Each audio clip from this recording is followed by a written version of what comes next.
Bueno, bienvenidos a este segundo seminario de la cursada de Inmunología, en la cual vamos a ver la segunda parte de la temática de inmunidad innata. El seminario de hoy tiene tres partes. En la primera parte vamos a, retomando un poquito lo que vimos el seminario anterior, vamos a charlar un poco de las familias de receptores de reconocimiento de patrón que conocemos hasta el momento. Vamos a hablar un poquito de la función y las diferencias entre ellos. En la segunda parte de la clase vamos a hablar un poco de inmunidad innata antiviral y ciertas particularidades que hay en la respuesta innata contra los virus. Y en una tercera parte de la clase vamos a charlar un poquito más en profundidad algunos conceptos relacionados con la migración de células inmunitarias y con la extravasación de neutrófilos en particular. Así que bueno, comenzamos con la clase de hoy. En primer lugar, retomando un poquito los conceptos que charlamos el seminario anterior, recordemos que cuando los microorganismos ingresan a nuestro cuerpo, el sistema inmune es capaz de reconocerlos con un conjunto de receptores que llamamos receptores de reconocimiento de patrón. Estos receptores de reconocimiento de patrón están en distintos tipos celulares, principalmente en células inmunitarias, pero también en células que no son inmunitarias. Y estos receptores permiten la activación de la respuesta inmune innata, la generación del foco inflamatorio que vimos en la clase pasada y el reclutamiento de mecanismos efectores de otras células y moléculas que tienen que ver con la erradicación de ese microorganismo que está produciendo la infección. Entonces lo que vamos a charlar un poquito ahora son las distintas familias o los distintos tipos de receptores de reconocimiento de patrón que conocemos hasta el momento y cuáles son sus funciones principales. Como pueden ver en la diapositiva, hay 5 familias principales de receptores de reconocimiento de patrón. En primer lugar, hablemos de los receptores de tipo TOL, también llamados Toll-like receptors. Estos fueron los primeros receptores de reconocimiento de patrón descubiertos.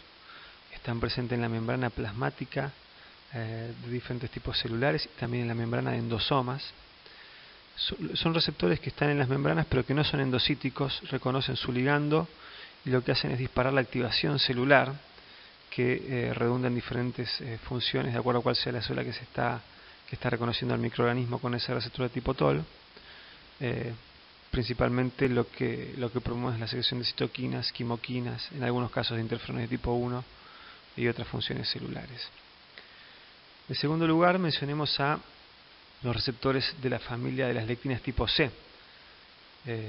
Los receptores de esta familia son receptores que están presentes principalmente en la membrana plasmática de células. También existen algunos casos de receptores de esta familia que son proteínas solubles que están presentes en diferentes fluidos biológicos. Este tipo de receptores tiene la particularidad de que reconocen azúcares, carbohidratos presentes en los microorganismos. Algunos ejemplos son motivos de manosa ramificada, algunos motivos fucosilados o los beta-glucanos. La mayoría de estos receptores, o todos estos receptores, median la endocitosis del ligando que reconocen y median diferentes tipos de respuestas celulares. En algunos casos hay algunos receptores de lectina tipo C que pueden disparar la activación celular y secreción de citoquinas, otros modulan la secreción de citoquinas que fue disparada por receptores de tipo TOL. En fin, pero son receptores principalmente endocíticos que en algunos casos también pueden mediar la activación de las células. Por otro lado tenemos la familia de los receptores de tipo NOD o Node-like receptors. Son receptores que a diferencia de los otros que mencionamos hasta ahora están presentes en el citosol celular, reconocen PAMs y DAMs de diverso tipo como péptidos glicanos, flagelina, ATP, cristales de urato monosódico. Y este tipo de receptores promueven la activación celular cuando reconocen sus ligandos y inducen la secreción de citoquinas proinflamatorias. Particularmente es importante en este caso la generación de interleuquina 1 y interleuquina 18 con la activación de lo que llamamos el inflamosoma, de lo que vamos a charlar en las siguientes diapositivas. Luego está la familia de los receptores de tipo AIM. Este tipo de receptores son receptores que reconocen ADN, están presentes en el citosol de las células y promueven la secreción de interleuquina 1 e interferones de tipo 1 luego de reconocer a su ligando. En forma similar, una familia similar a la familia AIM es la familia de los receptores tipo RIG o RIG-like receptors. Estos receptores también están en el citosol, pero en vez de reconocer a ADN como reconoce la familia AIM, reconocen ARN. Este tipo de receptores promueve principalmente la secreción de interferones de tipo 1, son muy importantes en la inmunidad antiviral, como vamos a ver en la clase de hoy. Y además en algunos tipos celulares inducen la secreción de citoquinas proinflamatorias. Bien. En esta diapositiva podemos ver algunos ejemplos de receptores de tipo TOL, presentes tanto en la membrana celular como en la membrana plasmática como en la membrana endosomal. Como ustedes pueden ver, en la membrana plasmática tenemos a los receptores TOL tipo 2, 1, 6, 5 y 4. Los receptores TOL están en la membrana plasmática formando heterodímeros con otras moléculas que pueden ser otros receptores tipo TOL. Por ejemplo, el receptor TOL2 se acopla con el receptor TOL1, también con el receptor TOL6. En el caso de TOL4 se encuentra complejado con la molécula CD14 que participa también en la activación celular generada por el receptor tipo TOL4. Y luego que estos complejos, estos receptores reconocen a sus ligandos, disparan una cascada de señalización, del cual no hacemos hincapié en esta cursada, que culmina en la síntesis de citoquinas proinflamatorias típicamente y quimoquinas. En el endosoma, como ustedes pueden ver, tenemos otros receptores de tipo TOL. Tenemos a los receptores de TOL tipo 9, TOL3 y TOL7. Estos receptores comparten la particularidad de que todos son receptores que reconocen ácidos nucleicos. Luego de reconocer los ácidos nucleicos, estos receptores también disparan la secreción de citoquinas y quimoquinas, pero típicamente tienen más capacidad que los receptores de membrana para inducir las secreciones de interferones de tipo 1, lo cual está relacionado con la respuesta o está muy relacionado con la respuesta inmune innata antiviral.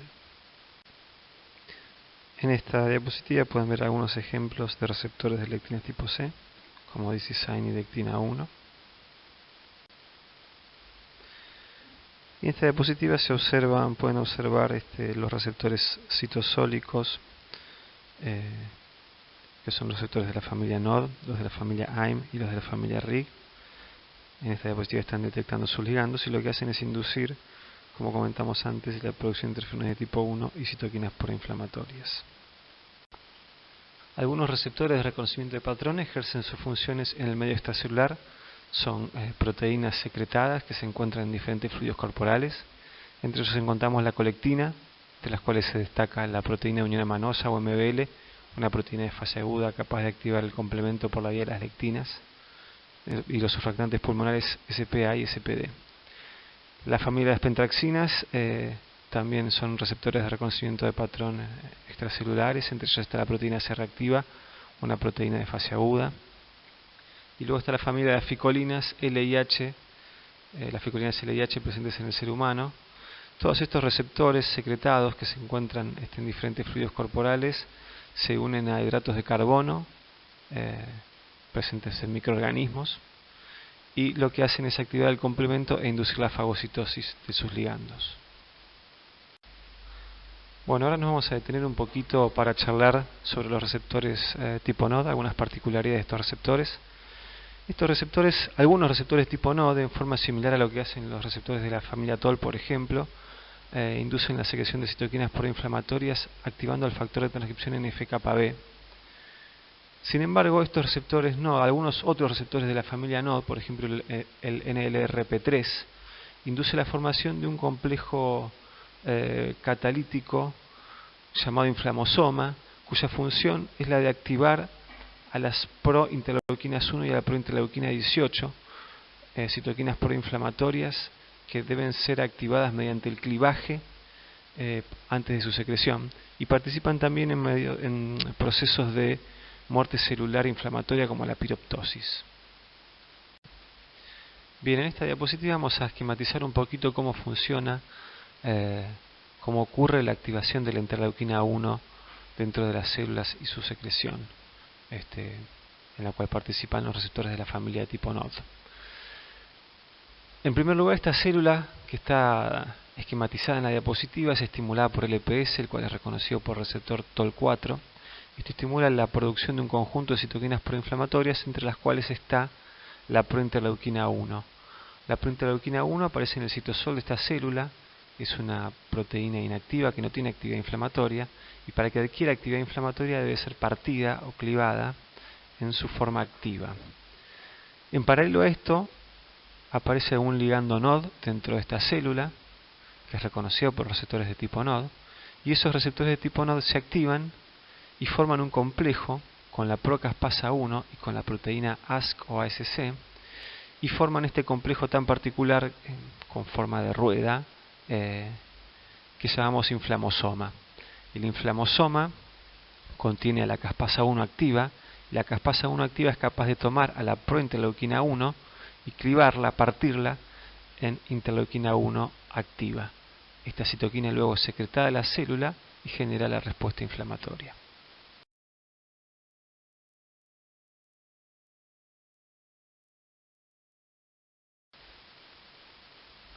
En esta diapositiva podemos ver un poquito en forma similar a lo que vimos en la diapositiva anterior, una animación de cómo es la activación del inflamosoma y la secreción de la interleuquina 1 activa en forma bastante más detallada de lo que vimos hasta ahora.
El inflamosoma entonces induce la generación de la IL-1 activa y en consecuencia y su secreción, y en consecuencia genera una respuesta inflamatoria. Y por otra parte contribuyen a que se detecten y se eliminen células que murieron por mecanismos líticos en el contexto de infecciones o en otro tipo de contextos. Muy bien, ahora pasamos a la segunda parte de esta clase, que es en la cual vamos a charlar un poquito de la respuesta inmune innata antiviral. Antes de empezar a hablar de la respuesta innata antiviral, hablemos un poquito de los virus. Los virus son un tipo de microorganismo que van a estudiar en gran detalle en la materia de microbiología.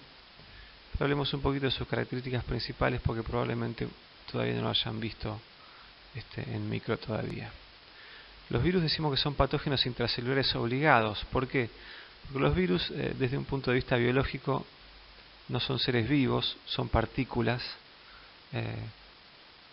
Uno podría decir, simplificando mucho, que los virus son un ácido nucleico recubierto por una cápside, una caja proteica que protege ese ácido nucleico, y el ácido nucleico codifica para las proteínas presentes en esa caja proteica. Por supuesto que hay virus más complejos y menos complejos. Si no están infectando una célula, los virus depositados en una superficie, por ejemplo, son partículas inertes, no tienen actividad metabólica, no producen energía. Pero si estas partículas contactan con la célula adecuada, se ponen en contacto con la célula adecuada, por ejemplo, luego de que una persona que tiene una infección viral en su tracto respiratorio, por ejemplo, estornuda, partículas virales inertes presentes en esas gotitas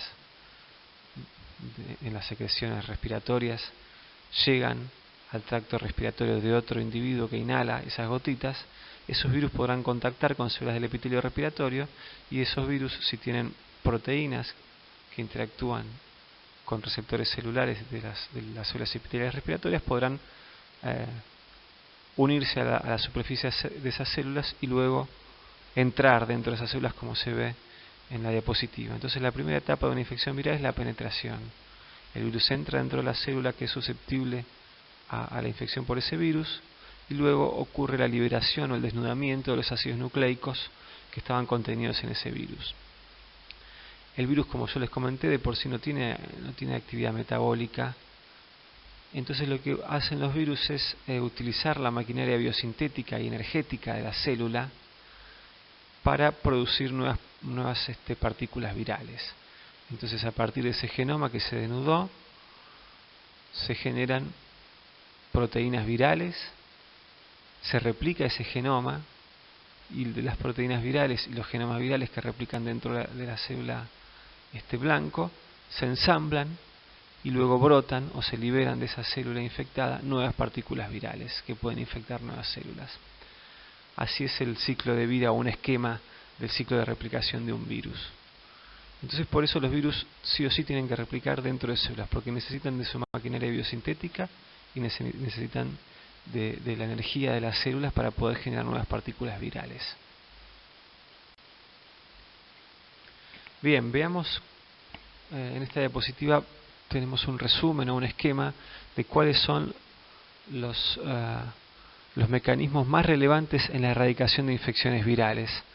Como pueden ver, en este gráfico está esquematizado en amarillo los días, la cantidad de virus dentro de un individuo, en los diversos días que ocurren luego de la infección, y están esquematizados en diversos colores el momento en el cual se activan diferentes efectores de la respuesta inmune, que son los más relevantes en la erradicación de los virus. En primer lugar, como pueden ver, aparecen unas citoquinas antivirales que se llaman interferones alfa y beta, o interferones de tipo 1. Eso ocurre en forma muy rápida. Luego, el mecanismo relevante temprano, que viene luego de los interferones de tipo 1, son las células NK. Son células que lo que hacen es eliminar, destruir células infectadas por virus. Los interferones, como les comentaba antes, son citoquinas antivirales y median un estado de resistencia a la replicación viral, que vamos a comentar en las siguientes diapositivas. y más tarde aparecen los efectores antivirales de la respuesta inmune adaptativa, los linfocitos T citotóxicos y los anticuerpos. Estos mecanismos los vamos a charlar en los seminarios 4, 5 y 6. Estos mecanismos terminan erradicando la infección viral. Típicamente, tengan en cuenta que en algunos casos las infecciones virales son agudas, son erradicadas en pocos días, como se esquematiza en esta figura. Esta figura del día 8, el virus fue eliminado del cuerpo de este individuo por los mecanismos efectores de la respuesta inmune adaptativa e innata. Pero tengan en cuenta que otras infecciones virales permanecen activas durante mucho más tiempo. Llamamos a ese tipo de infecciones crónicas, y le cuesta más a nuestro sistema inmune, tarda más nuestro sistema inmune en eliminar esos virus. Y en algunos casos los virus no pueden ser erradicados nunca por la respuesta inmune, y permanecen en el cuerpo del paciente de por vida. Luego de su ingreso a nuestro organismo, los virus son reconocidos por receptores de reconocimiento de patrón de la inmunidad innata. Tengan en cuenta que los principales PAMPs virales son sus ácidos nucleicos. ¿Sí? Los ácidos nucleicos virales pueden ser reconocidos por los receptores que se ven acá en la diapositiva, por los receptores TOL3, 7, 8 y 9, que son los receptores TOL que están en las membranas endosomales. El ARN puede ser reconocido por receptores de la familia RIG, como RIG1-MDA5, y también participan receptores de la familia NOD y de la familia AIM, como NLRP3, AIM2 y IFI16. En un primer momento, en las células infectadas, el reconocimiento de la infección viral induce las secreciones de interferones de tipo 1. En células como por ejemplo macrófagos, el reconocimiento de los virus por receptores de la familia TOL induce la secreción de citoquinas proinflamatorias. Veamos un poquito cómo ocurre esto de la secreción de interferones de tipo 1. Los interferones de tipo 1, los interferones alfa y beta, son el mecanismo temprano más importante en la respuesta innata antiviral. Los interferones de tipo 1 pueden ser producidos por prácticamente todas las células de nuestro cuerpo. Cualquier célula de nuestro cuerpo puede ser infectada por algún virus. Hay virus que infectan hepatocitos, por ejemplo, y producen las hepatitis virales. Hay virus que infectan neuronas, producen encefalitis. Hay virus que infectan células del epitelio respiratorio y producen infecciones respiratorias altas o neumonía. Entonces cualquier célula de nuestro cuerpo puede ser infectada por un virus. Y para poder defenderse de los virus, todas las células de nuestro cuerpo tienen en su citosol receptores capaces de reconocer los ácidos nucleicos virales, principalmente receptores de la familia RIG y de la familia AIM. Entonces, luego de una infección viral, cualquier célula infectada es capaz de reconocer con esos receptores la presencia de los ácidos nucleicos virales en su citosol. La activación de estos receptores induce la producción y la secreción de interferones de tipo 1. Los interferones de tipo 1, producidos por la célula infectada, actúan en forma autócrina sobre la misma célula, interaccionando con su receptor, el receptor de los interferones de tipo 1 llamado IFNAR, y la interacción de los interferones con su receptor induce en esta célula infectada lo que llamamos un estado de resistencia a la replicación viral. Este estado de resistencia a la replicación viral lo vamos a describir lo vamos a describir en las siguientes diapositivas.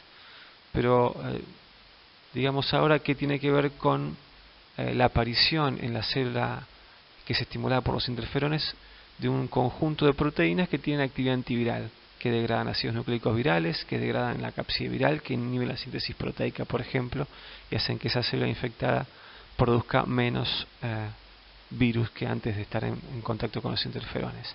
Y los interferones de tipo 1 también actúan en forma parácrine con las células vecinas a la célula infectada y generan también este estado de resistencia a la replicación viral en las células vecinas.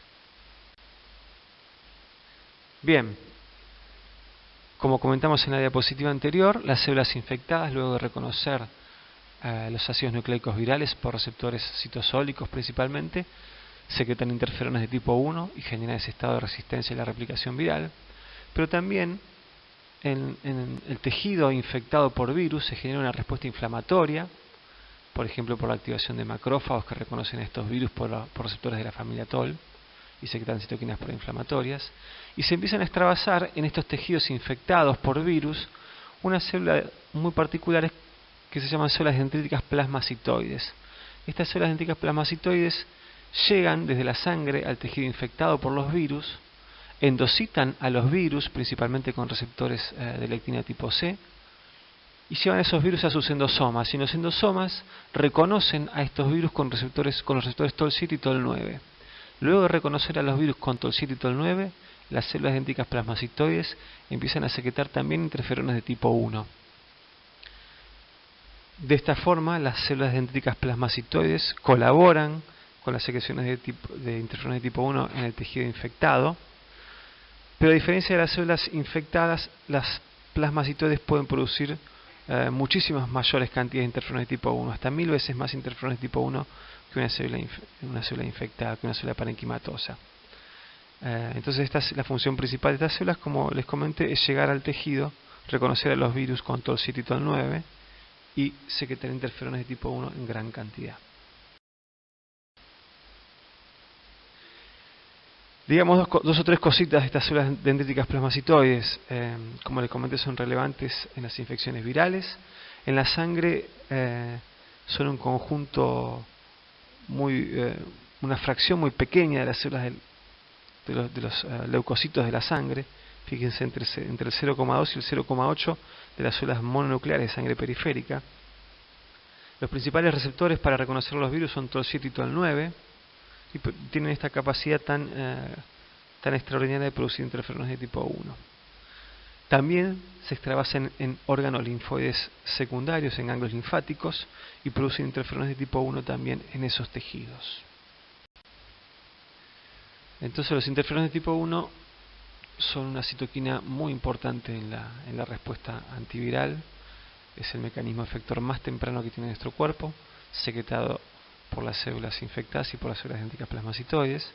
Y los interferones más importantes son los interferones alfa y beta. Nosotros vamos a hablar en la cursada de interferones de tipo 1 como sinónimos de interferones alfa y beta, pero tengan en cuenta que los interferones de tipo 1 son una familia que tiene 16 miembros, no solo los alfa y los beta.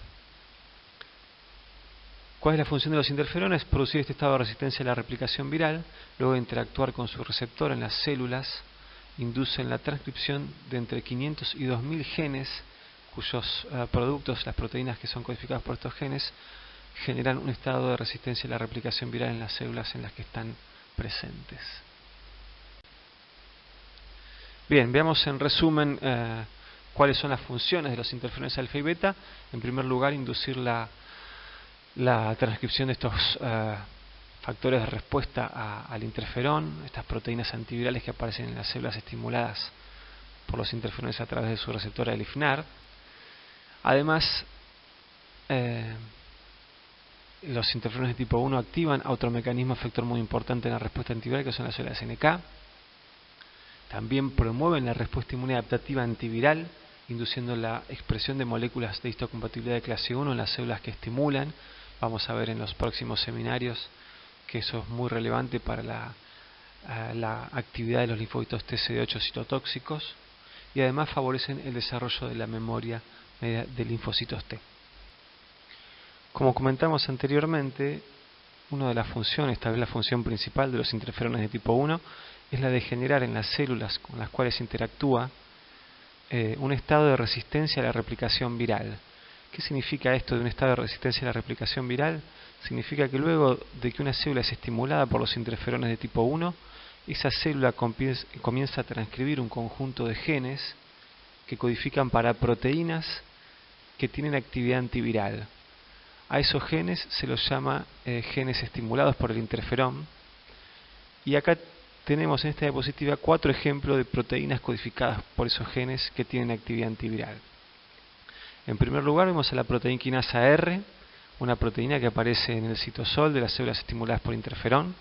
Esta proteína quinasa R, en presencia de ARN viral, se transforma en la PKR activa, y lo que hace la PKR activa es fosforilar al factor de elongación 2, y de esta forma se inhibe la traducción, o sea que se inhibe la síntesis proteica, y de esta forma se detiene la producción de proteínas de la cápside viral, por ejemplo. Por otro lado, otra de las enzimas que participan en este proceso de resistencia y la replicación viral es la enzima OAS, que al igual que la proteína quinasa R se activa en el citosol en presencia de ARN viral. La OAS activa lo que hace es activar a otra enzima que se llama RNasa L, y esta RNasa L lo que hace es degradar ARN viral. El ARN viral está presente en una célula infectada y es un componente viral que tiene que ser sintetizado para que el virus pueda generar su progenie. Otra proteína es la proteína ADAR.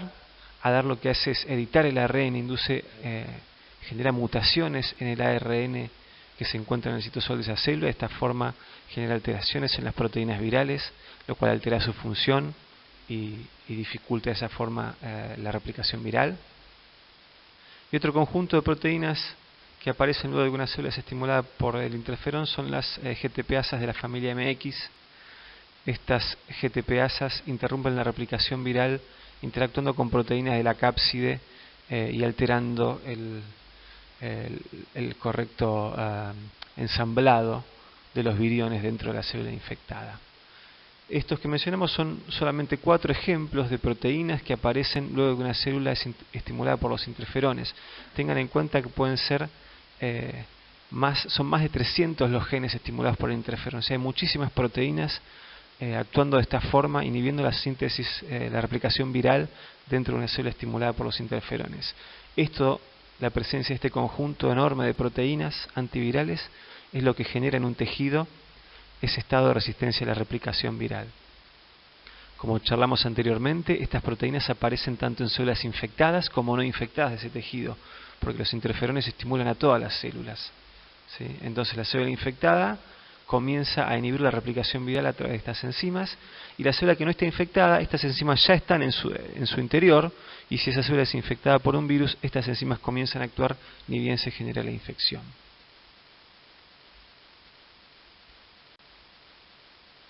Bien, ahora vamos a seguir con otra de las funciones de los interferones de tipo 1, que es el incremento en la expresión de moléculas de clase 1. En esta diapositiva ven un pequeño detalle estructural de cómo son las moléculas de histocompatibilidad de clase 1. Las moléculas de histocompatibilidad de clase 1 son moléculas involucradas en la inmunidad adaptativa, son muy relevantes en la inmunidad adaptativa antiviral. Vamos a ver en detalle su función en el seminario que viene y en el otro. Y lo que hacen estas moléculas de histocompatibilidad de clase 1 están presentes en todas las células del organismo, y cuando una célula del organismo es infectada por un virus, la inmunidad adaptativa, una de las funciones antivirales de la inmunidad adaptativa es eliminar a la célula infectada, inducir su apoptosis y de esta forma elimina una célula productora de virus en un tejido. Esta función es llevada adelante por los linfocitos TCD8 citotóxicos, y la forma en que los TCD8 citotóxicos reconocen a una célula infectada por un virus es reconociendo las moléculas de histocompatibilidad de clase 1 presentes en la célula infectada, y estas moléculas de clase 1 en la célula infectada están mostrando péptidos virales. Esto que acabo de contar lo vamos a ver bien en detalle a partir del seminario que viene. Pero tengan en cuenta, en cuanto a la actividad del interferón, que los interferones al actuar sobre una célula inducen un aumento en la expresión de estas moléculas, con lo cual favorecen la respuesta inmune adaptativa antiviral. Muy bien, ahora vamos a hablar del segundo mecanismo de la inmunidad innata antiviral que habíamos mencionado más adelante. Habíamos dicho que íbamos a charlar de 2 mecanismos de la inmunidad innata antiviral, uno los interferones, el segundo las células NK o células natural killer. Las células natural killer son células que morfológicamente son indistinguibles de los linfocitos en un frotis. O sea, cuando uno pide un hemograma dentro del número que viene informado como linfocitos, en realidad el 10% más o menos de esas células son células NK en realidad, no son linfocitos. Las células NK circulan por la sangre, son producidas en médula ósea, circulan por la sangre y se establecen principalmente en tejidos infectados por virus. La función principal de las células NK es extravasarse en estos tejidos infectados por virus, reconocer a las células infectadas y eliminarlas induciendo su apoptosis. De ahí viene su nombre de células natural killer o asesinas naturales. Su función es principalmente antiviral, si bien ahora vamos a charlar que también están involucradas en la defensa contra otros tipos de microorganismos, pero fíjense, en la diapositiva se pueden ver los escasos casos que han sido descritos en la bibliografía de pacientes que tenían deficiencias absolutas o deficiencias funcionales de células NK. Al ser pacientes que no tienen células NK o que sus células NK no funcionan, nos resulta ilustrativo para ver cuál es el defecto que tienen en su respuesta inmune. Ahí tienen 6 casos en cada uno de los tipos de deficiencias y los microorganismos que infectaron a esos pacientes. Como pueden ver, la gran mayoría de esos microorganismos son virus. BZM es el virus varicela zoster, el CMV es el citomegalovirus y el HCV es el virus herpes simplex.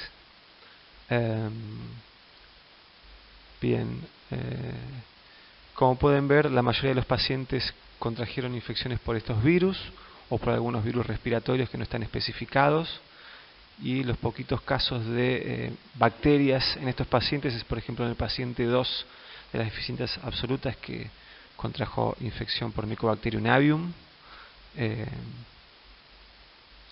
y nada más. El resto fueron todas infecciones virales. Esto nos permite ilustrar que evidentemente la función principal de las células NK es la de mediar la inmunidad antiviral.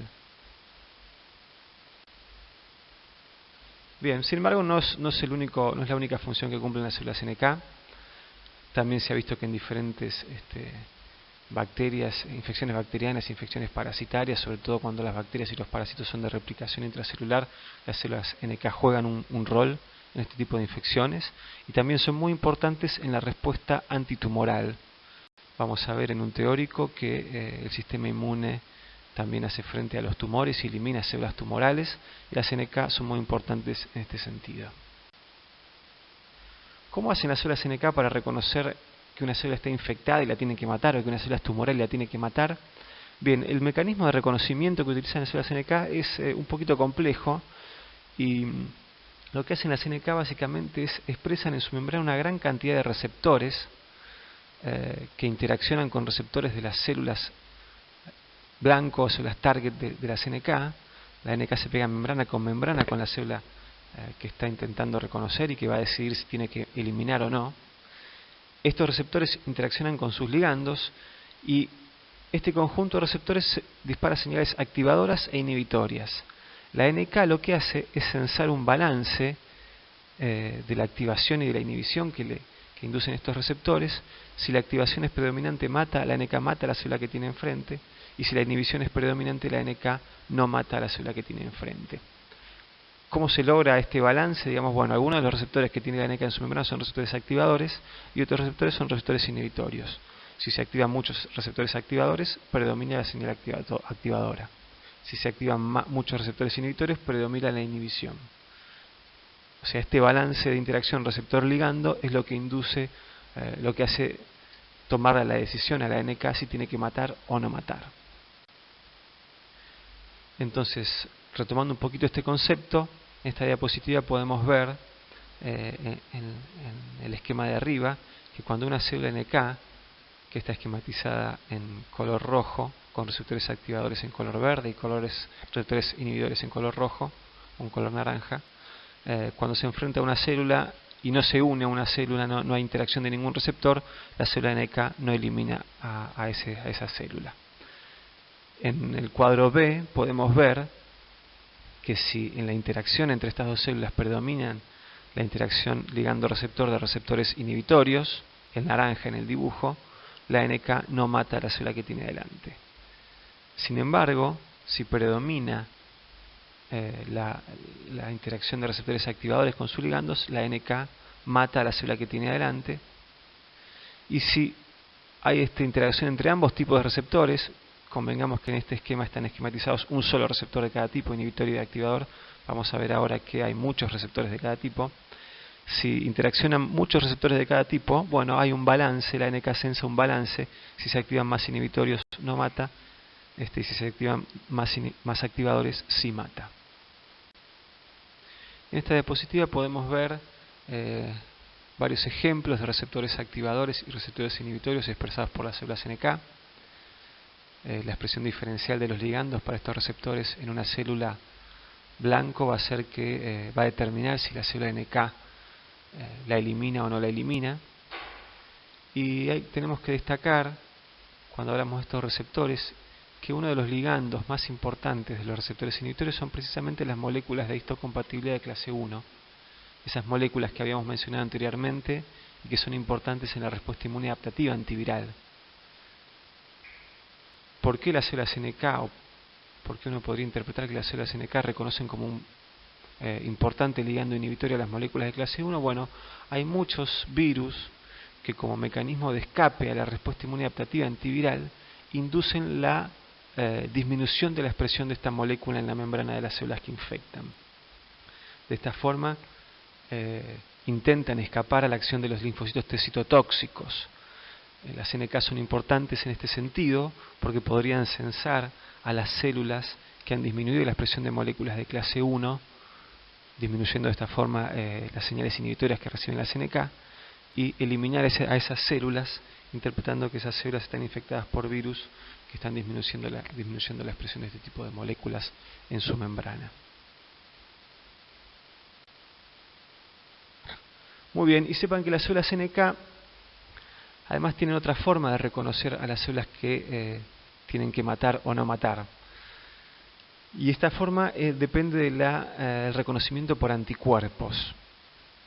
¿Qué son los anticuerpos? Lo vamos a ver un poquito, son un elemento de la inmunidad adaptativa, los anticuerpos, lo vamos a ver en los seminarios que siguen, pero sepan que en algunos casos, sobre todo en las infecciones virales, las células infectadas por virus expresan proteínas virales en la membrana, y si se generan anticuerpos capaces de reconocer, por parte de la inmunidad adaptativa, capaces de reconocer estas proteínas virales, como ocurre en el primer dibujo de esta diapositiva, las células NK pueden reconocer que una célula está opsonizada por anticuerpos a través de un receptor que se llama CD16 o receptor para el fragmento Fc de la inmunoglobulina G de tipo 3, y luego de reconocer a una célula opsonizada por anticuerpos, la célula NK, esto genera una señal activadora muy fuerte en la célula NK, y típicamente la célula que está opsonizada por anticuerpos, por más que exprese un montón de ligandos de receptores inhibitorios, esto de todas formas la NK mata a esa célula porque la señal activadora del CD16 es muy potente. Entonces este tipo de reconocimiento a través de anticuerpos que están opsonizando a la célula infectada por virus lo llamamos citotoxicidad celular dependiente de anticuerpos, o mejor dicho, es una forma de citotoxicidad celular dependiente de anticuerpos. Vamos a ver otras formas de esta actividad de los anticuerpos cuando hablemos de anticuerpos, pero tengan en cuenta que la NK mata por citotoxicidad celular dependiente de anticuerpos, reconociendo a una célula infectada y opsonizada.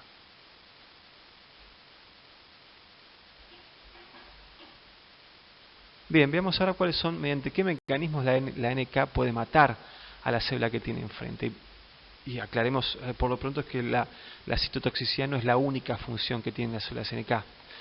Las dos funciones principales de las células NK son, por un lado, la citotoxicidad, de lo que venimos hablando hasta este momento, y por otro lado, la segunda función crítica de las NK es la producción de citoquinas, entre las cuales la más destacada es el interferón gamma.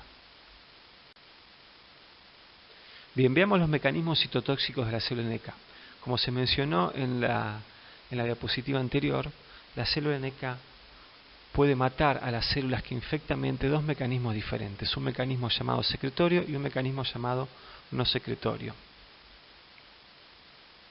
En esta diapositiva podemos ver una célula NK en color amarillo que reconoce en una célula sana o no infectada, mejor dicho, ligandos inhibitorios, y de esa forma no mata, no induce apoptosis de esa célula. A la derecha podemos ver un esquema similar, pero en este caso la célula NK reconoce en este balance de inhibición y activación, reconoce más señales activadoras, entonces la NK decide, entre comillas, matar a esta célula que tiene adelante porque interpreta que es una célula infectada por un virus. Y los mecanismos que tiene para matar a estas células son dos tipos de mecanismos, los mecanismos que llamamos secretorios y mecanismos no secretorios. El mecanismo no secretorio tiene que ver con la expresión en la membrana de la célula NK de una molécula que se llama Fas ligando. Fas ligando interacciona con la molécula Fas, que es una molécula de membrana presente en la célula infectada, y eso induce la apoptosis en la célula blanco. Y otro mecanismo que tiene la NK para inducir la apoptosis es mediante la secreción de un conjunto de moléculas que llamamos perforinas y granzimas, y estas moléculas son secretadas por la NK y endocitadas por la célula blanco, y luego estas moléculas secretadas inducen la apoptosis de la célula blanco. Acá podemos ver en más detalle estos mecanismos. En los esquemas de arriba ven una célula NK matando por el mecanismo no secretorio, utilizando Fas ligando. Fas ligando es una molécula expresada por la célula NK activada, y Fas es una molécula expresada por las células blanco, es una molécula expresada en forma de monómero en la célula blanco, y cuando estos monómeros de Fas interaccionan con Fas ligando se trimerizan, como pueden ver en el esquema del medio. Y esta trimerización de Fas ligando en la superficie de la célula blanco induce la activación de las caspasas y la muerte mediante apoptosis. En el esquema de abajo pueden ver en detalle el mecanismo secretorio de inducción de la apoptosis que utiliza la célula NK. La célula NK secreta, luego de interaccionar membrana con membrana y de recibir las señales activadoras, la NK secreta dos proteínas, las perforinas y las granzimas. Estas proteínas son tomadas, endocitadas por la célula blanco, y dentro de los endosomas de la célula blanco, las perforinas, como puede verse, se oligomerizan formando un poro que se inserta en la membrana del endosoma, y este poro permite la salida de las granzimas del interior del endosoma a el citosol celular. Cuando la granzima llega al citosol celular, activa las caspasas apoptóticas e induce la apoptosis de la célula blanco. Bien, hasta ahora entonces señalamos que las células NK tienen dos funciones principales, que son la de inducir apoptosis y la de secretar citoquinas. Bien, digamos ahora que las células NK de nuestro cuerpo no son todas iguales. Tenemos dos tipos de células NK circulando en nuestro cuerpo. Hay el conjunto de células NK que son mayoritarias en sangre, que representan el 90% de las NK de la sangre. Son las células NK cuya función principal es la de inducir apoptosis. A estas células NK las identificamos por su alta expresión de CD16 en la membrana y su baja expresión de CD56. CD16 recordarán que es el receptor para la porción FC de los anticuerpos, de la inmunoglobulina G, mejor dicho, y es un receptor muy relacionado con la inducción de apoptosis. Recuerden que cuando 16 reconoce una célula anticuerpos opsonizando una célula, induce la degranulación de la NK y la actividad citolítica de la NK. Entonces recuerden que la población que tiene mucho de células NK que tiene mucho CD16 en su membrana es la población de células NK que tienen gran capacidad de inducir apoptosis.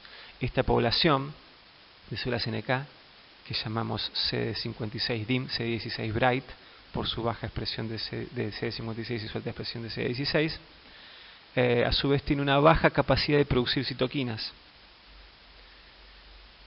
La contraparte, el otro conjunto de células NK, que representan el 10% de las células en sangre periférica, son las células NK que llamamos CD56 bright y CD16 DIM, porque tienen mucho CD56 en su membrana y poco CD16.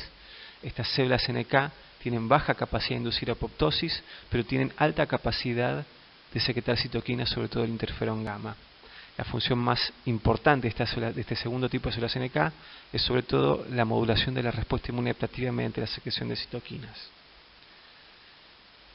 Una diferencia importante entre estos dos tipos celulares es dónde ejercen sus funciones. A las células NK, CD16 bright, CD56 DIM, podemos encontrarlas principalmente en la sangre y en los tejidos periféricos y en las mucosas, principalmente en los tejidos infectados donde hay infecciones virales. En estos tejidos, como dijimos, inducen apoptosis de las células infectadas. Y las células NK56 Bright 16 DIM están en la sangre en menor proporción que el otro subtipo, y también se encuentran en gran proporción en los órganos linfoides secundarios. Vamos a ver en la clase que viene que en esos órganos es donde se activa la respuesta inmune adaptativa, y ahí juegan un rol muy importante las células NK56 Bright, produciendo citoquinas y modulando la activación de la respuesta inmune adaptativa. Vamos a charlar un poco más de esto en la clase que viene y en la siguiente. Muy bien, entonces resumiendo un poco, cuando se produce una infección viral, acá tenemos en este esquema un epitelio que ha sido infectado por un virus, cosa que puede pasar, por ejemplo, una infección respiratoria y en un epitelio respiratorio. El virus ha entrado en unas células respiratorias. En esas células del epitelio respiratorio el virus está siendo reconocido por receptores de reconocimiento de patrón de tipo RIG1. Recuerden, es muy importante esto, que los virus son patógenos intracelulares obligados, pero eso no significa que están todo el tiempo adentro de células. Los virus, luego de infectar una célula, brotan o salen de esa célula infectada por diferentes mecanismos, salen al medio extracelular y buscan nuevas células para infectar. Cuando están en el medio extracelular, los virus pueden ser reconocidos por células del sistema inmune que no necesariamente sean blanco de la infección por este virus. Por ejemplo, en la diapositiva, este virus está siendo reconocido por un macrófago, por lectinas tipo C de un macrófago, y es endocitado, y en los endosomas es reconocido por receptores de la familia TOL. Entonces, en esta infección viral tenemos en un primer momento el reconocimiento por la célula infectada. Esto induce las secreciones de interferones de tipo 1, y el reconocimiento por macrófagos, que induce la secreción de citoquinas proinflamatorias y citoquinas como la IL-12, que tienen que ver con la modulación de la respuesta inmune adaptativa. Luego llegan a este tejido infectado por virus células dendríticas plasmacitoides. La dendrítica plasmacitoide, recordemos que tiene la capacidad de endocitar este virus, llevar el virus a sus endosomas, y en los endosomas reconocer la presencia de estos virus por los receptores TOL7 y TOL9. De esta forma, las células dendríticas plasmacitoides participan en las secreciones de interferones de tipo 1. Recordemos que estas células secretan muchísimo más cantidades de interferones de tipo 1 que las células infectadas. Y llegan también a este tejido infectado por virus células NK. Las células NK interaccionan con las células del tejido, buscando identificar a cuáles de estas células están infectadas. Cuando en alguna de esas células, las células NK sensan una mayor cantidad de ligandos activadores y menor cantidad de ligandos inhibitorios, las NK deciden o interpretan que esa célula está infectada por virus y la eliminan, induciendo su apoptosis por los mecanismos secretorios y no secretorios. Recordemos también que las células NK secretan citoquinas, entre ellos el interferón gamma. Estas citoquinas son secretadas en el tejido infectado, pero principalmente en los ganglios linfáticos por las células NK CD56 Bright.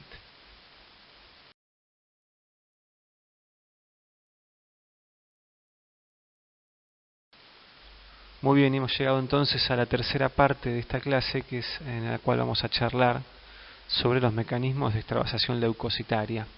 O sea, vamos a hablar de los mecanismos mediante los cuales los leucocitos que están en la sangre salen de la sangre y se extravasan en un tejido.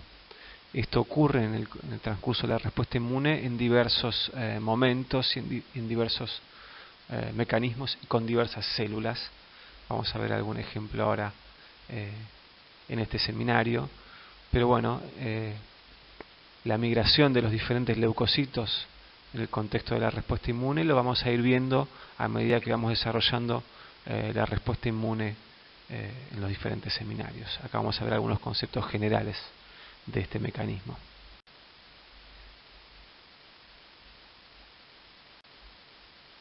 Bien, ¿qué determina la migración o cómo hacen los leucocitos que están en la sangre para extravasarse en el tejido que se tienen que extravasar? Por ejemplo, un neutrófilo que está en la sangre se extravasa en los tejidos inflamados.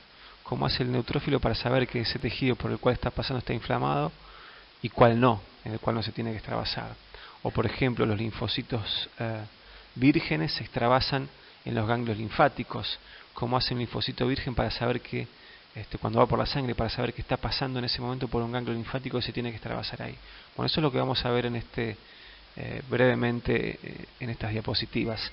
Básicamente lo que reconocen estas células son un patrón son la expresión de moléculas de adhesión en el endotelio y el patrón de expresión de quimoquinas en ese endotelio. Esas moléculas de adhesión y esas quimoquinas presentes en el endotelio le permiten a un leucocito saber, entre comillas, o entender que se tiene que extravasar en ese tejido. Veamos un poquito cómo funciona esto. En esta diapositiva podemos observar el conjunto de familias de moléculas de adhesión que participan en la extravasación leucocitaria y en la migración de los leucocitos. La familia de las selectinas, la familia de las cialomocinas, la familia de las integrinas, la familia de la superfamilia de las inmunoglobulinas y las caderinas. Como se puede observar en el esquema, las moléculas pertenecientes a estas diferentes familias se pueden interaccionar entre moléculas de la misma familia en interacciones que llamamos homofílicas, o pueden interaccionar moléculas de una familia con moléculas de otra familia en interacciones que llamamos heterofílicas. En el caso de las integrinas, ahí tenemos que destacar que estas moléculas pueden tener una distinta afinidad por sus ligandos de acuerdo a su estado de activación. ¿Qué significa esto? En una célula donde es expresada una integrina, cuando esa célula recibe ciertas señales, estas señales pueden inducir un cambio conformacional en la integrina, y este cambio conformacional puede modificar la capacidad de esta integrina de unirse a su ligando. Como puede verse en el esquema, la integrina expresada en la célula de color celeste tiene un estado de baja afinidad, donde está con una conformación de tipo plegada, y luego de que la célula recibe una señal, la integrina cambia de conformación y ahora sí puede unirse a su ligando en una célula endotelial, por ejemplo. Bien, el otro tipo de moléculas que participa en la migración de los leucocitos son las quimoquinas y los quimiotractantes en general. Los quimiotractantes son moléculas que inducen la migración de leucocitos en favor de un gradiente de afinidad. O sea, los leucocitos pueden darse cuenta hacia qué dirección está la mayor concentración de un quimiotractante y migrar en esa dirección. Hay muchos quimiotractantes distintos, los principales o los más numerosos son una familia de moléculas llamadas en conjunto quimoquinas, pero también hay otro tipo de quimiotractantes como quimiotractantes lipídicos como el leucotrieno B4. Algunas moléculas microbianas pueden actuar como quimiotractantes, como los péptidos formilados que atraen a los neutrófilos, y algunos componentes del complemento como C3A y C5A también pueden actuar como quimiotractantes. En esta diapositiva pueden ver esquemáticamente, o un cuadro mejor dicho, de la familia de las quimoquinas. Como pueden ver, las quimoquinas son muchas y los receptores y las células en las cuales se expresan receptores para estas quimoquinas son diversas. No tienen que conocer obviamente esta lista de quimoquinas y sus receptores y sus dos nombres, sino que la idea de esta diapositiva es ilustrar un poquito cuán complejo es la red de quimoquinas y sus ligandos, y cómo con esta red de quimoquinas y sus ligandos y sus receptores, mejor dicho, expresados en diferentes tipos celulares, es posible coordinar la migración de los leucocitos por los diferentes tejidos del cuerpo. Bien, y en esta diapositiva vemos un ejemplo de cascada de adhesión leucocitaria, en este caso la cascada de adhesión de un neutrófilo, que se extravasa en un tejido inflamado, o sea que el tejido en el cual se está extravasando este neutrófilo que estamos viendo en la diapositiva es un tejido inflamado en el cual hay una quimoquina, una quimoquina producida principalmente por los macrófagos, que es la interleuquina 8. La interleuquina 8 en un tejido inflamado es tomada por las células endoteliales y es transportada hacia el polo sanguíneo de estas células y queda depositada, adherida a las células endoteliales, como pueden ver en la diapositiva. Los neutrófilos que se encuentran en la sangre haciendo rolling poseen receptores para la interleuquina 8 para esta quimoquina, y cuando interaccionan con esta quimoquina cambia la conformación de la integrina MAC1 en la superficie de los neutrófilos, y ahora sí la integrina MAC1 puede interaccionar con su ligando ICAM1 presente en el endotelio. Esta interacción MAC1 y CAM1 permite luego la transmigración, el pasaje del neutrófilo desde la sangre hacia el tejido a través del endotelio. Entonces fíjense que el neutrófilo estaba adherido, antes de reconocer el AIH, estaba adherido en forma lábil o inestable a ese endotelio, principalmente por interacción de selectinas con sus ligandos, con cialomucinas, pero luego de interaccionar con la IL-8 ocurre el cambio conformacional de las integrinas, en este caso de MAC1, y eso permite la interacción con su ligando ICAM1, una molécula de la superfamilia de las inmunoglobulinas, y esta adhesión ya es una adhesión estable. El neutrófilo deja de hacer el rolling, deja de rodar por la superficie de este endotelio y puede hacer el proceso de transmigración, pasar desde la sangre hacia el tejido a través del endotelio. Y en esta diapositiva pueden ver el conjunto de moléculas involucradas en la extravasación de los neutrófilos, para que vean que no son solamente las esquematizadas en la figura anterior, sino que hay un conjunto de moléculas de adhesión involucradas en este proceso. Concluyendo un poquito entonces, porque al concluir este seminario, con esta última diapositiva terminamos con la parte de inmunidad innata. A partir del seminario que viene vamos a empezar a hablar de inmunidad adaptativa. Entonces sepan que la inmunidad innata y la inmunidad adaptativa no son dos cosas separadas, sino que son conjuntos de mecanismos que interaccionan muchísimo entre sí. De hecho vamos a ver que en muchos casos la respuesta adaptativa termina reclutando células de la inmunidad innata o utilizando células de la inmunidad innata para llevar adelante los mecanismos efectores por los cuales hace frente a los microorganismos. La inmunidad innata regula la forma en la cual se desarrolla la respuesta inmune adaptativa, o sea, estos dos componentes que separamos en forma un poco arbitraria a la respuesta inmune están tremendamente interrelacionados. Vamos a ir viendo esto a medida que avancemos en la cursada. Pero existen algunas diferencias entre estas dos partes de la respuesta inmune. Digamos principalmente que la respuesta inmune innata es más rápida, es la que primero, los componentes de la respuesta inmune innata son los que primero se activan y primero empiezan a ejercer el efecto antimicrobiano. La respuesta adaptativa va a tardar un poquito, vamos a ver a partir de la clase que viene, que tarda algunos días en activarse y empezar a ejercer las funciones antimicrobianas. El mecanismo de reconocimiento de los microorganismos, el mecanismo en el cual estos dos tipos de respuestas inmunes, o estos dos brazos de la respuesta inmune reconocen a los microorganismos, es completamente diferente. Por ahora vimos que la respuesta inmune innata reconoce ciertas moléculas microbianas llamadas PAMs, empleando el conjunto de receptores que denominamos receptores de reconocimiento de patrón. La inmunidad adaptativa vamos a ver que utiliza una estrategia muy diferente para reconocer a los microorganismos. Lo vamos a ver a partir de la clase que viene. Y digamos que la respuesta innata no es más eficiente ante subsecuentes exposiciones al mismo microorganismo. ¿Qué significa esto? Que si nos infectamos con un microorganismo en particular, erradicamos esa infección y a los 6 meses nos volvemos a infectar con el mismo microorganismo, la respuesta inmune innata tiene la misma velocidad, tiene la misma eficiencia y la misma intensidad. Si bien tengan en cuenta que esto que acabo de decir está entrando un poquito en revisión ahora. En cambio, la respuesta inmune adaptativa genera lo que llamamos la memoria inmunológica. La respuesta inmune adaptativa, cuando nos encontramos por segunda o tercera o cuarta vez con un microorganismo, o sea, cuando la respuesta inmune adaptativa se encuentra con un microorganismo que ya había visto antes, con el cual ya había estado en contacto antes, esa segunda respuesta adaptativa es mucho más rápida, más intensa y más eficiente que la primera.